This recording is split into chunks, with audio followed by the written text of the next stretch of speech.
Good morning, Judge Shepard, Judge Rothenberg, Judge Wells. With leave of court, I am appearing today on behalf of Chase Financial Services. Although I am not of record, I have been requested to argue this, and I request that I be given a minute and a half to have the last say, if need be, in this matter. All right.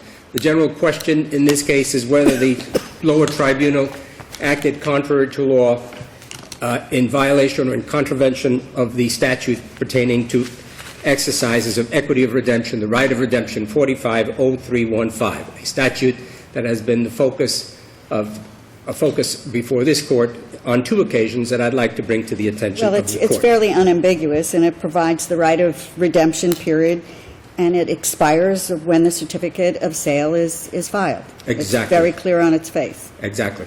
And in this case... But there's a different issue under Arsali, which is the Chapter 45 does permit an objection to a foreclosure sale, even though the right of redemption has passed. Correct?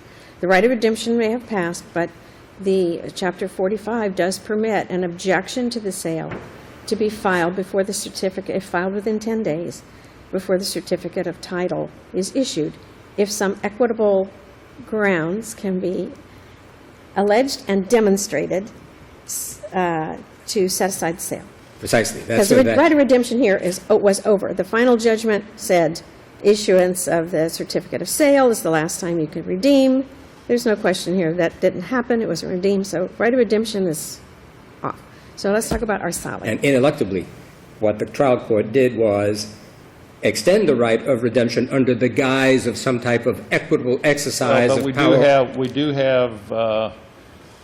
have Arsali and other cases, and those cases say that if there was an accident or a mistake and various other conditions that occurred, then the sale can be vacated. And Mr. Edelsberg testified that somebody from the association had told him that there was no way this was going to be sold, and accordingly, he says that he did not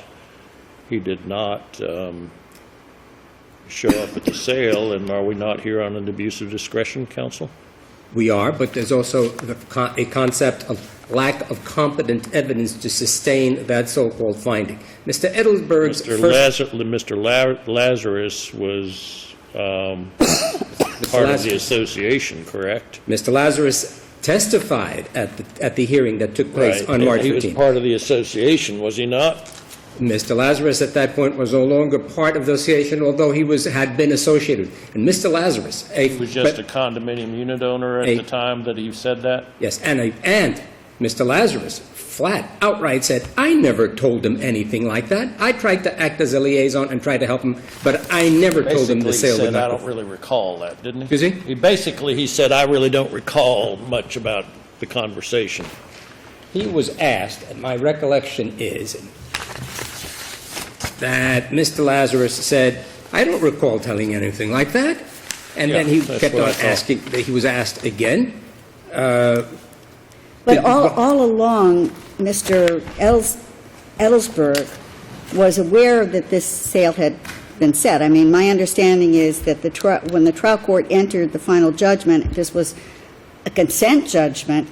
It was entered on December 5th of 2013, and then Mr. Edelsberg had 2 months, because they set the sale for February 5th, 2013. So he had 2 months to make the payment if, in fact, he had the money and wanted to make the payment. According to him, yes. He had 2 months. He didn't Then do the it. property is sold. 2 months later, he still does nothing. And then 3 days later, he Then still the trial has. court issues the certificate of sale. It is only on February 15th, even after the certificate of sale is issued, that he then files any objections to the sale. Correct. And it's not an objection to the foreclosure, it's simply an objection to the sale. In which he states, under oath, the defendant tendered his payoff to the association. Which was not true. Which was absolutely not true. But part and B unsupported. was, he said, because someone, he doesn't say who in his sworn motion, because it had been represented to him that the sale wouldn't go forward. But he doesn't say the association represented to him, does he, in his sworn motion? He says he was not told to worry about. But he doesn't say who. He doesn't even say who it is. So in his testimony, Mr. Lazarus was no longer president of the association, and the president lived across the street from Mr. Edelsberg, correct? Yes. So the real president was his immediate neighbor. Yeah. And this is his testimony. He And says the property manager testified as well. she denied anything to that effect, too.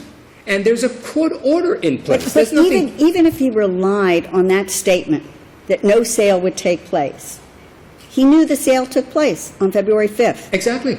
And he still waited 10 days to file any objections to the sale, didn't tender the money, didn't do anything, and allowed the certificate of sale to then be issued, Precisely. which cuts off the redemption right. And this is the identical situation 10 years ago in a case that I argued before this court where counsel was on the opposite side, and it's called YEMC, in which you considered Judge Cohen-Landau's actions very similar, indistinguishable for this, to be a violation of the law. It was unlawful. I mean, if he had the money, all he had to do was, as soon as the sale did in fact take place, go tender the money, and that's the end of the story. Then he's exercised his right of redemption, and it's over.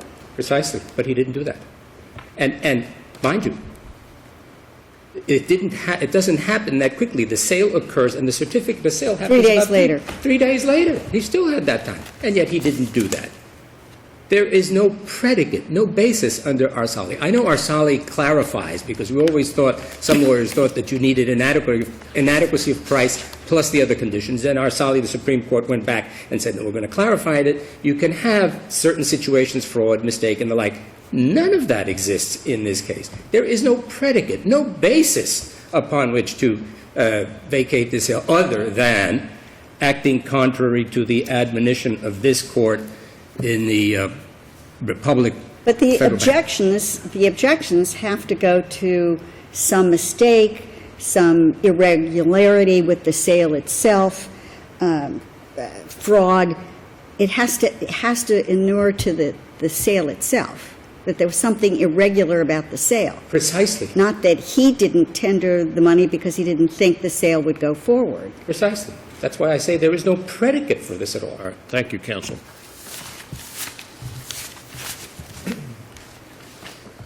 Good morning. John Penson on behalf of the appellee. I'd want to point out that what Judge Rothenberg was alluding to with respect to an irregularity of the sale, it's our interpretation that Arsali was directed at, it wasn't conduct relative to the sale in and of itself. Right, because Arsali was related to a case where the parties said that they had renegotiated the loan before the foreclosure judgment, and that the money had been accepted and that everything was wonderful, and so there shouldn't have been a foreclosure to start with. So it really didn't have to do with the sale. It had to do with the foreclosure. And Arsali said you can have some equitable relief. But the real question arises here is it appears that Mr. Edelsberg had the money to pay this all along. And Mr. Edelsberg's position was, and his testimony was, and his understanding was, there was a series of factors. Mr. Paul Lazarus was a Florida bar attorney and had been But why would he rely, or why should he legally be entitled to rely on anybody's representation? If he wanted to protect his interests and he had the money, all he had to do was simply pay it. He should sit back and say, because somebody allegedly tells him, don't worry, the sale won't take place, and then simply not pay the money and wait to see whatever happens? Well, in this case, it's a little bit different, because up until about a month before the sale, Mr. Lazarus was the president of the association for 15 to 16 years. If he had the money and he owed the money, then why would he wait to pay the money? For reasons makes no sense. For reasons unexplained, he was led to believe that the sale would not take place. But here, for reasons unexplained, you have to show equity. You have to show some equitable basis for setting aside the sale. Whatever his reasons were, whatever they may be, I wanted to hold on to my money as long as I could. I didn't want to pay it until I had to. When he went to Mr. Lazarus, and Mr. Lazarus says, "Don't worry, the sale is not going to go through," he had the money to pay to satisfy it then. What was he waiting for? What was he waiting for someone to come knock on the door and escort him out of his home? Well, if he had the money, and he claimed in his sworn motion, did he not, that he tendered that he actually tendered the money. Now, that was untrue, was it not? When did he actually tender this money? Well, he didn't tender the money physically and deliver it to the court Then until he was ordered to by the trial court. He didn't tender. That was untrue. He had not, when he filed that sworn objection, he had not tendered that money, had he? Well, he did not physically deliver the money to the clerk of court or to plaintiff's So counsel. he had not tendered the money is the answer. He had not tendered. So that sworn representation was untrue. So Part B is, oh, and I didn't do it because someone told me I didn't have to. And that's the equitable ground for setting, happened to be Mr. Lazarus, who was the former president of the association. Well, the way I read it was a tender of performance of the monies that were so due and owing. And when I read it, I took the testimony of Mr. Lazarus, of Ms. Matzenik, who was the property manager, comments made by association counsel that they'd rather not have an arrearage with respect to the unit.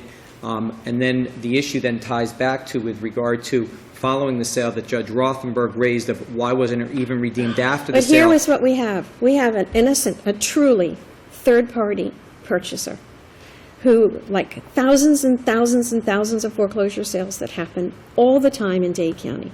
You get a foreclosure judgment, you get a foreclosure sale, someone goes to the foreclosure sale, they make a legitimate bid, there's no claim here that the bid was too low or not a reasonable bid, they get title.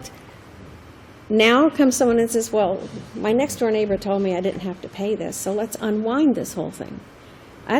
Is that a legally recognized ground under Arsali for setting aside a foreclosure sale? Well, we have to look at it for purpose of protecting a third-party purchaser in this case. The third-party purchaser was completely made whole with respect to the bid that it paid up.